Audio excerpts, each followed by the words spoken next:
What's up guys? Alas 8 na ng gabi ngayon sa San Antonio, Texas. Makikita natin na walang katao-tao dito ngayon.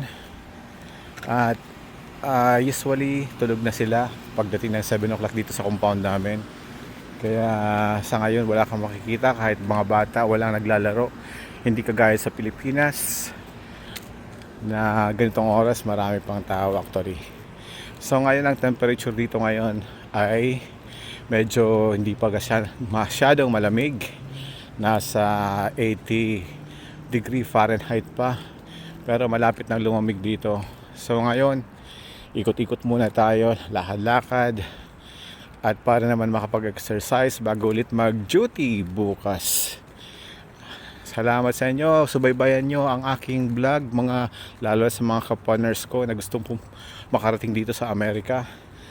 Sige lang, dire-diretso lang kayo. Take na kayo ng NCLEX, ipasa nyo, tapos IELTS, process nyo ang mga papel, at diretso lang kayo dito. See you soon. Bye.